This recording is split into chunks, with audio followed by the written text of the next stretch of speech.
तो दोस्तों हम लोग मैक्लोडगंज से डलहौजी की तरफ निकले थे। रास्ते जैसे मुझे बहुत अच्छे लगते हैं पहाड़ी रास्ते, इस बार भी मैं कहूंगी, लेकिन इस बार थोड़ा सा चेंज किया है। हम जब डलहौजी की तरफ आ रहे थे तो नागनी एक गांव था, वो पड़ा था। उसके बाद हमारे पास दो रास्ते आए, जो एक हाईवे की तरफ से जाने का था और एक अंदर शहर से। तो हमने ये चूज किया क्योंकि हाईवे वाला 16 किलोमीटर लंबा है और वहां पर गाड़ियां भी आ जा रही थी। तो हमने चूज किया कि हम अंदर से जाएंगे, शहर के अंदर से, जो गांव है अंदर। तो हमने वो 15 16 किलोमीटर छोटा भी है, वो हमने रास्ता चूज किया। सड़कें छोटी हैं लेकिन ठीक है। तो ये अंदर से जाने का हमें फायदा हुआ कि हमें छोटे छोटे बीच बीच में घर मिल रहे हैं, छोटे छोटे गांव आ रहे हैं रास्ते में, और बेहद खूबसूरत है ये रास्ता। छोटा है लेकिन यहाँ कोई रश नहीं है, कोई गाड़ी नहीं है, हम ही जा रहे हैं या एक दो स्कूटर, साइकिल, बस, इससे ज्यादा कोई नहीं है। तो ये रास्ता आप चूज कर सकते हैं। अगर आप कभी मैक्लोडगंज डलहौजी आते हैं तो आप हाईवे का रास्ता ना चुनकर नागनी गांव के बाद आप अंदर शहर वाला रास्ता चुन सकते हैं। चलिए मिलते हैं थोड़ी सी देर के बाद। और ये हम चंबा के रास्ते, मैंने अभी आपको पीछे बताया था कि हमने एक छोटा सा रास्ता लिया है, जो हाईवे जो बनाया गया उसको छोड़ दिया हमने। तो वहां पर एक बीच में एक छोटा सा गांव पड़ा था, जहां गांव का नाम याद नहीं हमें, लेकिन बीच में वो एक इकलौता ही गांव था जहां पर हमने छोटी छोटी खाने पीने की दुकानें थी। उनका कुछ अलग स्टाइल था बनाने का, कुछ पूड़ियां भटूरे से बना के सेक के वो कुलचों की तरह दे रहे थे, वो हमने खाया और वो यम्मी था। अच्छा किया कि हमने हाईवे वाला रोड नहीं पकड़ा, हम अंदर दूसरे रास्ते से आए। छोटा भी है, खूबसूरत भी है, बीच बीच में छोटे छोटे गांव भी हैं। तो चलिए अब हम आगे मिलेंगे किसी और अच्छी जगह डलहौजी के रास्ते में। फाइनली हम लोग डलहौजी पहुंच चुके हैं और हमें कितना टाइम लगा, 4 साढ़े 4 घंटा, जिसमें हम लोग 2-3 जगह रुके भी, खाया पिया। और देखिए यहाँ पर भी एक अच्छी सी फीलिंग, दोनों तरफ देवदार के वृक्ष। तो चलिए डलहौजी में हम मिलते हैं आगे। हेलो दोस्तों, और हम पहुंच चुके हैं डलहौजी और ये आर्मी कैंट एरिया है इसका। ये बिल्कुल जो भी आर्मी कैंट एरिया में कोई भी हिल स्टेशन होता है तो उसका फील वैसे ही आता है जैसे लैंसडाउन जैसा प्रतीत होता है, या सोलन में कसौली करके एक जगह है वो भी ऐसा ही है। तो देखिए, और खास तौर से अच्छा जंगल, घना जंगल है और इन जंगलों में भालू है।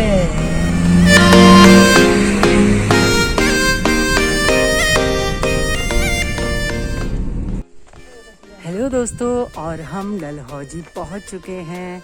हम लोग धीरे धीरे पैदल पैदल माल रोड की तरफ जा रहे हैं। यहाँ बिल्कुल शांति है, जैसे मनाली में हमने देखा या हमने मैक्लोडगंज में देखा कि बहुत ज़्यादा भीड़ थी। मैक्लोडगंज में भीड़ होने का रीज़न ये भी था कि शनिवार इतवार, सैटरडे संडे का इशू था कि हम लोग सैटरडे वहाँ पहुँचे थे तो बहुत ज़्यादा भीड़ थी। लेकिन यहाँ बिल्कुल शांति है। देखिए माल रोड की तरफ कोई भी नहीं है, तो हम सीधे माल रोड जा रहे हैं।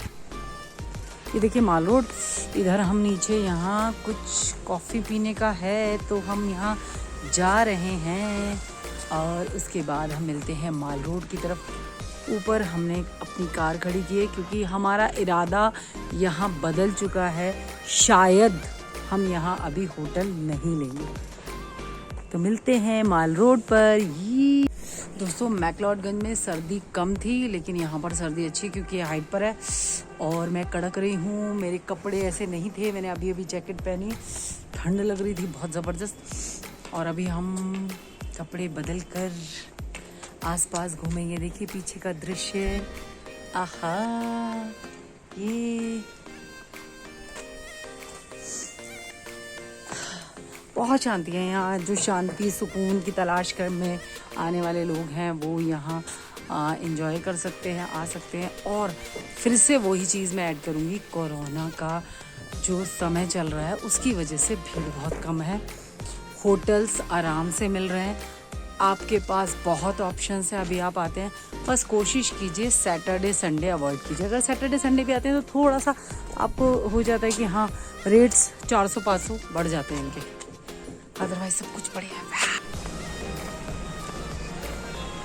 और दोस्तों ये आ गए हम लोग माल रोड।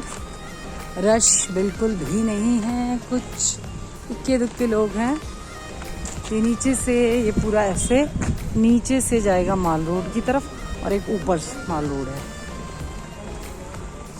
सबसे अच्छी चीज़ जो मुझे नज़र आई गोलगप्पा। माल रोड पर चौक है, ये चौक नहीं तिराहा कह सकते हैं इसको।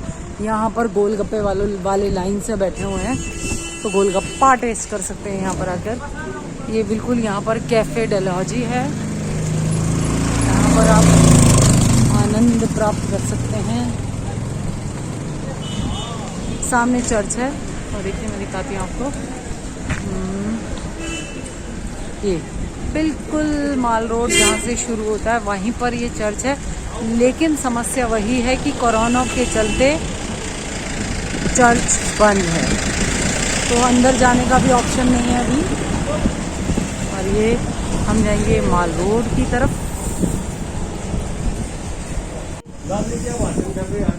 ये हम माल रोड पर आ चुके हैं।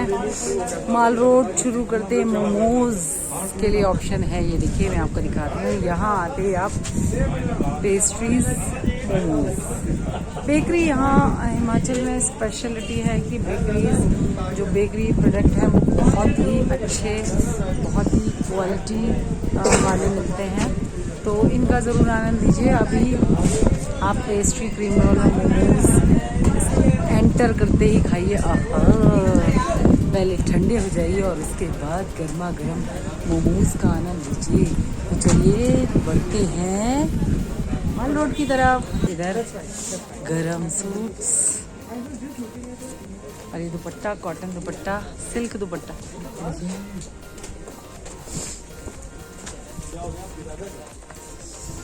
ये बस शॉपिंग ही कीजिए यहाँ पर।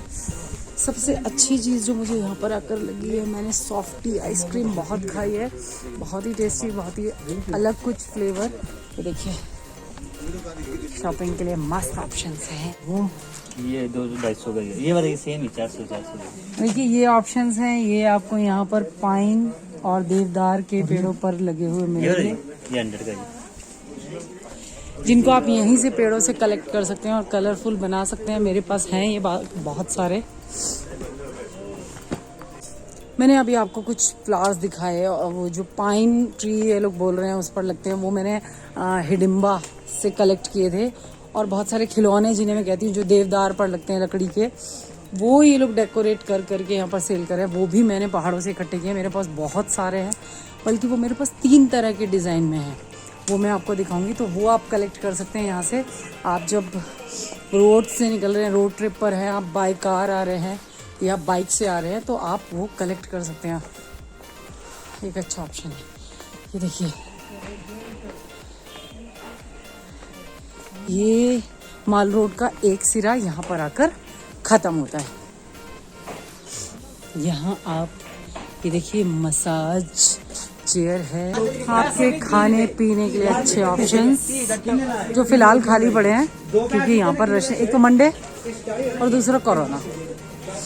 यहाँ बैठकर आप आनंद ले सकते हैं, बैठने की जगह खा पी सकते हैं, थकान उतार सकते हैं। और ये कैफ़े डलहौजी जो बिल्कुल स्टार्टिंग में ही है। मटका चाय का आनंद आप ज़रूर लीजिए, क्योंकि मैंने पूछा कि ये मटका चाय कैसे बनाते हैं, तो वो बोल रहे हैं कि आप ही के सामने बनाएंगे हम ये मटका चाय। और क्या करेंगे वो इस मटका चाय को बनाने के लिए कि अंदर तंदूर में एक मटका रखा हुआ है और उस मटके में वो चाय को उबालेंगे और हमारे सामने ताज़ा ताज़ा बना के हम देंगे, जिसका जो एक मिट्टी का एक छोटा सा उन्होंने बर्तन लिया हुआ, उसमें वो सर्व कर रहे हैं। 40 रुपीज़ उसका प्राइस है। चलिए हम पहुंच चुके हैं सेंट जॉन्स चर्च, जो कि बिल्कुल डलहौजी के माल रोड जहां से शुरू होता है वहां पर स्थित है, लेकिन ये बंद है। जैसे मैक्लोडगंज में जो चर्च था हम वहाँ गए थे, वो भी बंद था, लेकिन उसमें एंट्री थी, परंतु इसमें एंट्री भी नहीं है हमारी, तो पूरी तरह से लॉक किया हुआ है। तो ये एक अच्छा ऑप्शन है यहाँ पर आने का कि आप यहाँ आ सकते हैं। तो दोस्तों ये देखिए चर्च हम आ चुके हैं। माल रोड शुरू होने हाँ, तो मैं थक चुकी हूँ। मैं आधे घंटे से माल रोड घूम रही हूँ और ये चर्च के सामने बिल्कुल चर्च है। ये देखिए, मैं दिखाती हूँ, ये चर्च है और इसके साइड में बैंक है जिसके बाहर हम धरने पर बैठ चुके हैं क्योंकि हम बहुत बुरी तरह थक चुके हैं। 2-3 पुलिस वाले हमें देख रहे हैं कि भाई ये बैंक के बाहर बैठ कर क्या कर रहे हैं।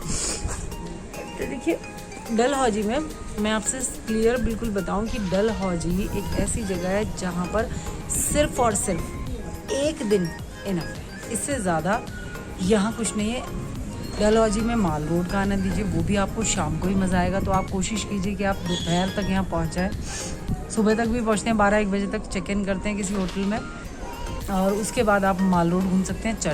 चर्च अभी पता नहीं है, मैंने पूछा कि कब तक खुलेगा तो कोई आइडिया नहीं है कि ये कब तक बंद रहने वाला है। अभी बंद है तो चर्च नहीं आप घूम सकते हैं। इसके आसपास और कोई ऐसी खास जगह नहीं है जहाँ पर हम घूम सकते हैं। तो या तो आप एक रात रुक जाइए, रात को माल रोड का आनंद ले लीजिए। माल रोड पर आपको बहुत ज़्यादा भीड़ नहीं मिलेगी।